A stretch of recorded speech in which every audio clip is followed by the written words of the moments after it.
شکریہ اعجاز بھائی، اور شکریہ تمام خواتین و حضرات کا جو یہاں پہ موجود ہیں اور میری بات سن رہے ہیں۔ پہلے تو یہ اناؤنس کر دوں کہ کوئی یہاں پہ ایک فون بھول گیا، اگر جس کا بھی ہے وہ آ کے لے جائے۔ سیکنڈلی دیکھیں، کچھ چیزیں اچھی ہو جاتی ہیں پاکستان میں۔ کچھ 6-8 مہینے سے حکومت چاہ رہی تھی کہ آپ کو 60 روپے کی بجلی بیچتی رہے، لیکن جو آپ سے بجلی لے وہ 8 روپے کی لے، اور دونوں طرف سیل ٹیکس لگائے کہ جو آپ کو بجلی بیچے اس پہ 18% سیل ٹیکس اس پہ ایڈ کرے، اور جو آپ سے بجلی خریدے اس پہ بھی 18% سیل ٹیکس منہا کرے۔ تو آج سے 6-8 مہینے پہلے بھی اللہ کی مہربانی سے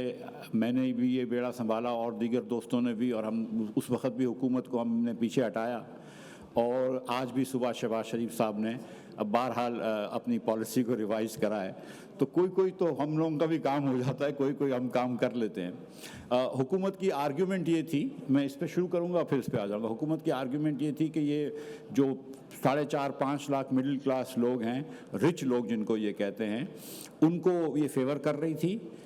پالیسی، اور غریب لوگوں کو سبسڈائز کر رہی تھی۔ یہ آرگیومنٹ کمپلیٹلی جھوٹ تھی۔ اگر یہ آرگیومنٹ ایسی ہوتی اور وہ کہہ رہے تھے کہ 230 ارب روپے کا نقصان ہو رہا تھا اس کی وجہ سے، تو پھر 230 ارب روپے کی وجہ سے مطلب یہ ہے کہ 2 روپے 30 پیسے ہر بجلی کے بل کو کم کر دینا چاہیے تھا، لیکن وہ تو نہیں کیا انہوں نے۔ اسی طرح جو پالیسی چینج کر رہے تھے اس میں صرف سیل ٹیکس کا امپیکٹ تھا، صرف ایف بی آر کو فرق پڑ رہا تھا، پاور منسٹری کو تو کوئی پیسے نہیں مل رہے تھے، پاور اکنامکس میں تو کوئی فرق نہیں پڑ رہا تھا۔ تو حکومت کی آرگیومنٹ بھی ٹھیک نہیں تھی، اور آلریڈی جو 50% کنزیومرز پاکستان میں ہیں جو 38% بجلی خریدتے ہیں، جو 200 یونٹ سے کم ہیں، ان کو تو 5 سے 13 روپے کی بجلی ملتی ہے۔ جو اصل میں 200 یونٹ سے زیادہ بجلی لیتے ہیں ان کی بجلی جو ہے وہ 50 روپے 60 روپے کی ہوتی ہے۔ تو آپ لوگوں کو حکومت 60 روپے کی بجلی بیچتی ہے، اور جو حکومت پنجاب میں شہباز شریف صاحب نے پاور پلانٹ لگایا تھا قائد اعظم سولر، اس وقت جب کہ سولر جو تھا وہ فرنس آئل سے بھی مہنگا تھا، ایل این جی سے بھی مہنگا تھا، کول سے بھی مہنگا تھا، اور سولر گر بھی رہا تھا، اور سب کو یہ پتہ تھی کہ سولر سستا ہو رہا ہے، مگر انہوں نے اس وقت لگایا تھا، اس سے وہ 42 روپے کی بجلی لے رہے تھے، اب بھی لے رہے ہیں، لیکن آپ سے انہوں نے کہا کہ نہیں، ہم 8 روپے سے زیادہ نہیں لیں گے۔ تو کوئی مطلب سکسیسفل ہوتی ہے اگر پاکستانی قوم تھوڑی سی متحد ہو جائے، تو پھر کوئی نہ کوئی چیز جو ہے وہ قابل ہو جاتی ہے۔ کیا ہوپ دلا سکتے ہیں جین زی کو اس وقت جب آپ کے 8 لاکھ بچے اور 8 لاکھ لوگ باہر جا رہے ہیں ملک کے؟ تو سچی بات یہ ہے کہ پاکستان کے اندر جو اس وقت جو ٹریجیکٹری پاکستان کی ہے، to be very honest with you, اور یہ میں 2 نمبرز پہلے آپ کو دے دیتا ہوں۔ یہ کچھ دنوں پہلے ہاؤس ہولڈ اکنامک سروے آیا تھا، انہوں نے 2018-19 کو اور 2024-25 کو کمپیئر کیا تھا۔ یہ سال میں نے پک نہیں کیا، یہ پاکستان بیورو آف اسٹیٹسٹکس نے پک کیے ہیں۔ تو 18-19 کے مقابلے میں 24-25 میں اوسطاً پاکستانی جو ہیں وہ 11% غریب ہو گئے ہیں، ان کا پرچیسنگ پاور جو ہے جو ان کا 11% کم ہو گیا ہے، اور جو غریب ترین 20% پاکستانی ہیں ان کا پرچیسنگ پاور 21% کم ہو گیا ہے، اور ہر پاکستانی غریب ہوا ہے ماں سوائے رولر رچسٹ 20% کے، جو تھوڑی سی ان کی انکم 2% بڑھی ہے۔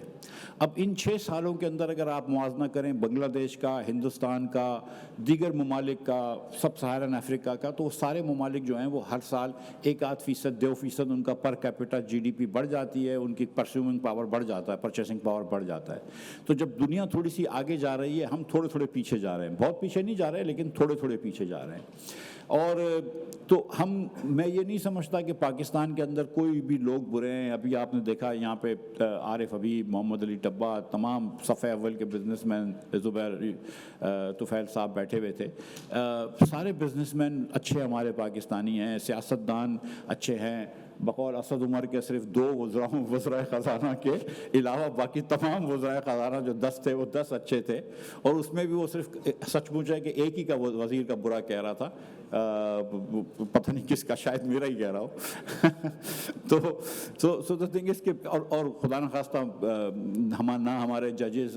برے ہیں، آزاد ہیں، نہ ہماری سیاستدان برے ہیں، الیکٹڈ ہیں، فیئرلی الیکٹڈ ہیں خدا نخواستہ،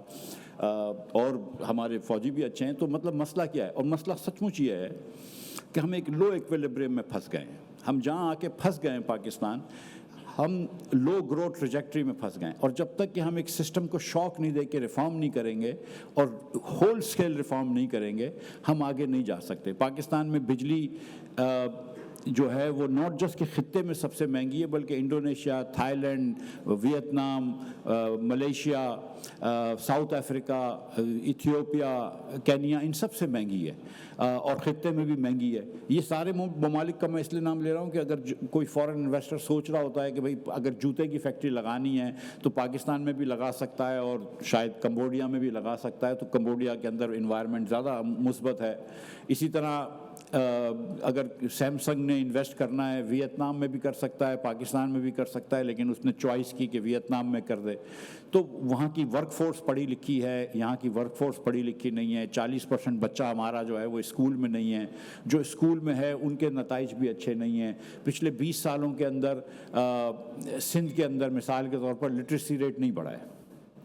ہم 60% پہ تھے، اب 59.5% پہ ہیں۔ سر 1 منٹ لاسٹ میں، ٹائم از اپ، اس کے بعد کوشچن آنسر میں ہم بات کریں گے۔ آخری منٹ میں ریپ اپ کر لیجیے 1 منٹ۔ امید میں آپ کو یہ دلا سکتا ہوں ہمارے جین زی کو کہ اب دنیا بھی چینج ہو رہی ہے، کافی چیزیں چینج ہو رہی ہیں، نئی ٹیکنالوجیز آ رہی ہیں، تو حکومت نے جو آپ کو قدغن کرا ہوا ہے خراب اکنامک پالیسیز کے اندر، اسٹرکچرل پرابلمس کے اندر، اس قدغن سے آپ خود ٹیکنالوجی کے تھرو نکل سکتے ہیں، محنت کے تھرو نکل سکتے ہیں، پڑھے لکھے ہونے کے تھرو نکل سکتے ہیں، اے آئی کے تھرو نکل سکتے ہیں، اور مائگریٹ کر سے نکل سکتے ہیں۔ لیکن مجھے اس بات کا یقین ہے کہ پاکستانی قوم کبھی نہ کبھی اپنا اسٹرکچر ٹھیک کر لے گی، اور یہ جب ایک مرتبہ ہم اسٹرکچر ٹھیک کر لیں گے تو کوئی وجہ نہیں ہے کہ پاکستان بھی 6-8% گرو نہ کر سکے اور سسٹینیبل گروتھ نہ کر سکے۔